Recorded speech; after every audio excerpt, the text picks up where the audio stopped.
Good morning, student. Today we discuss about the different types of authorities. అథారిటీల యొక్క వర్గీకరణ గురించి నేర్చుకుందాం. సో మేజర్గా అథారిటీస్ని 10 టైప్స్గా డివైడ్ చేయడం అనేది జరుగుతూ ఉంది. So first one is traditional authority, and second one is charismatic authority, and third one is technical authority, and fourth one is legal authority, and fifth one is external authority, and sixth one is informal authority, and seventh one is land authority. Next one is staff authority. Ninth one is functional authority. Last one is official authorities. So టోటల్గా 10 టైప్స్గా ఈ authority అనేది decide చేయడం అనేది జరిగింది. So first one is ఏంది, what is the first one authority is traditional authority. Traditional authority is based on the sacredential of the social ఆర్డర్ని base చేసుకొని ఈ ట్రెడిషనల్ అథారిటీ అనేది సోషల్ రెస్పాన్సిబిలిటీగా ఈ అథారిటీ అనేది ఏర్పడటం అనేది జరుగుతూ ఉంటుంది. ఇది based on the society mercantile society obtained అంటే వ్యాపార దృక్పథానికి సంబంధించినటువంటి అంశాలపైన ఈ ట్రెడిషనల్ అథారిటీ అనేది ఏర్పాటు కావడం అనేది జరుగుతూ ఉంటుంది. No second one is charismatic authority అంటే ఒక క్యారెక్టర్ని లేదా ఒక ఎంప్లాయర్ యొక్క మన యొక్క చరిస్మాని బేస్ చేసుకోవడానికి, ఒక బిహేవియర్ని బేస్ చేసుకొని ఈ అథారిటీ అనేది ట్రాన్స్ఫర్ కావడం, బదిలీ కావడం అనేది జరుగుతూ ఉంటుంది.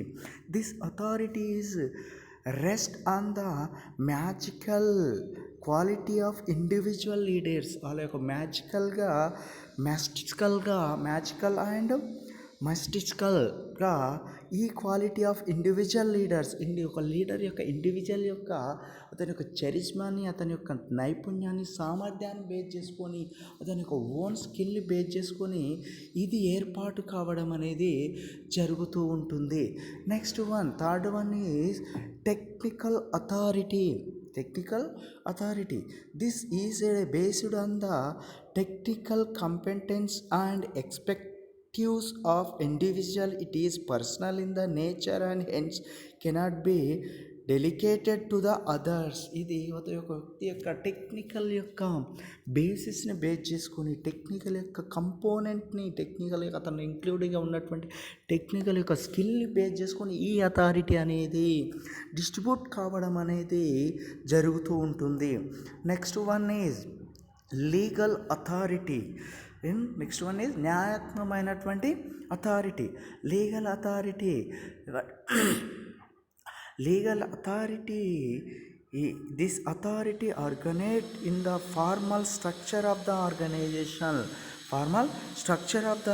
This authority of the shareholder is pushed down the lower level through the board of directors and the chief executive or developmental managers or foremen and workers in the orders superior is to his order and subordinate obey them, because this is the organizational institution.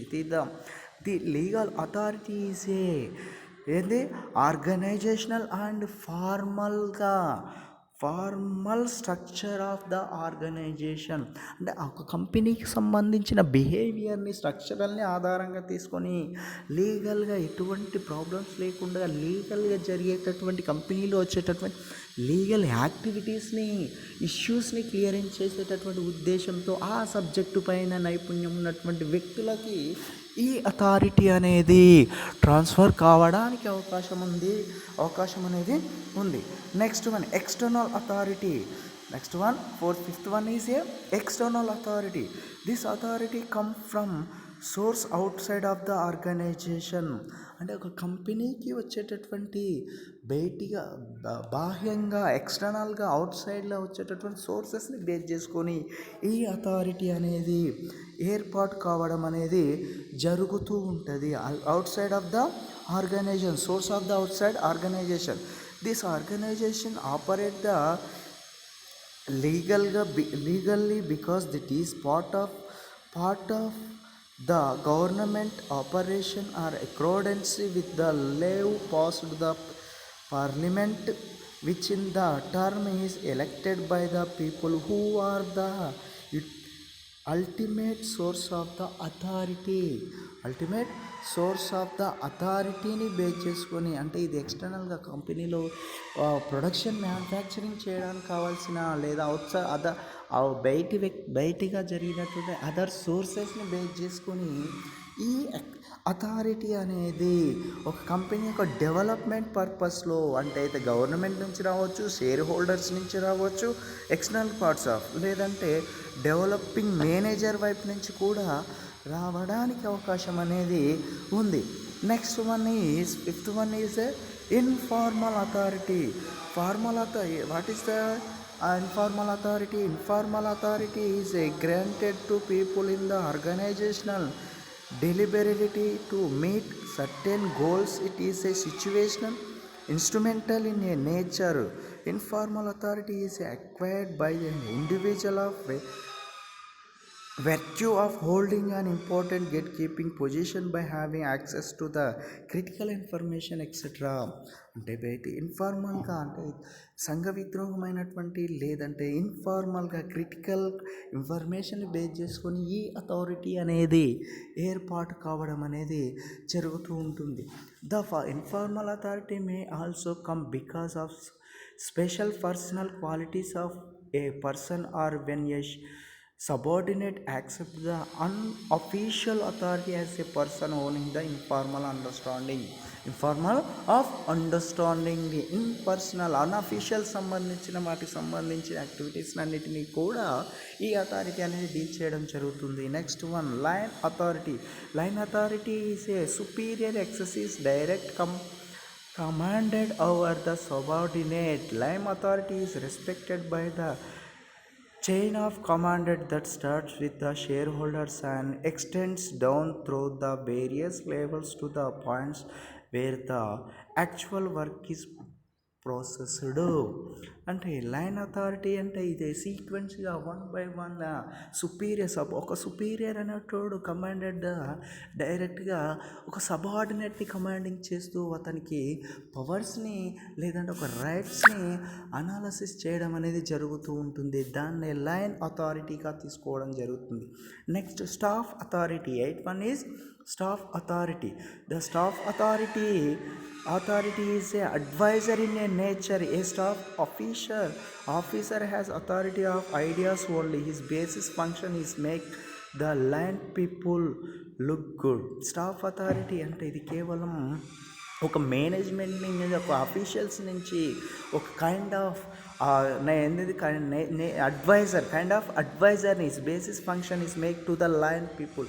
అంటే ఒక advisory లాగా ఈ authority అనేది అంటే వర్క్ని చేసుకోవడానికి లేదా వాళ్ళకు వచ్చిన డౌట్స్ని క్లారిఫై చేస్తూ వాళ్ళ యొక్క ఎక్స్పీరియన్స్ బేస్ చేసుకొని దీన్ని ఏర్పాటు చేయడం అనేది జరుగుతూ ఈ ఫంక్షన్ అనేది ఏర్పాటు కావడం అనేది జరుగుతుంది. Next one 9th one is functional authority. 9th one is a functional authority.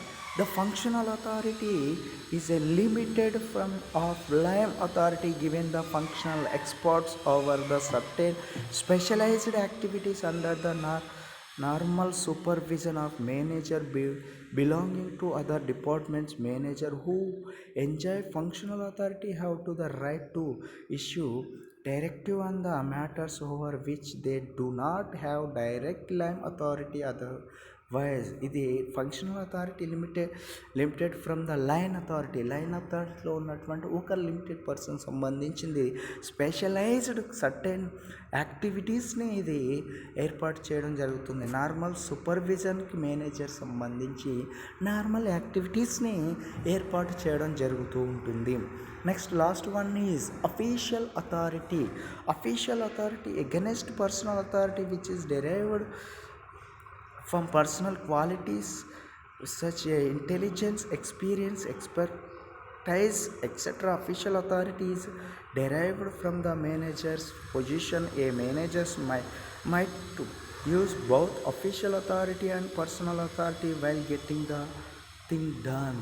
Official authority అంటే ఒక అఫీషియల్గా ఇది is against personal authority which derived personal qualities పైన డిపెండ్ అయ్యి అతని యొక్క స్కిల్ని బేస్ చేసుకొని ఈ అథారిటీ అఫీషియల్ అథారిటీ అనేది ఏర్పడుకోవడం అనేది జరుగుతుంది. So this is the total 10 types of different authorities. ఓకేనా, అంటే ఇది ఏంటి జనరల్గా ఇది కూడా మనకు మ్యాక్సిమం లాంగ్ బిట్లో 12 మార్క్స్కి రావడానికి అవకాశం అనేటటువంటి క్వశ్చన్ అన్నమాట. ఏంది, what is the meaning of authority? Authority అంటే ఏంది? అథారిటీని నిర్వచించి దాని టైప్స్ 10 టైప్స్గా ఉండడం జరిగింది. ఈ 10 టైప్స్ని ఒక హెడ్డింగ్ తీసుకొని వాటికి సంబంధించిన ఎక్స్ప్లెనేషన్ ఒక 2 లైన్స్ తీసుకున్నట్లయితే మనకు 12 మార్క్స్ అనేది రావడానికి అవకాశం ఉన్నటువంటి క్వశ్చన్ అనమాట. ఓకేనా, సో ఇది దీనికి సంబంధించినటువంటి ఏంటి టైప్స్ ఆఫ్ అథారిటీస్. ఓకేనా, నెక్స్ట్ క్లాస్లో ఇంకొక టాపిక్ సంబంధించిన దాన్ని నేర్చుకోవడం జరుగుతుంది. ఓకేనా, రైట్.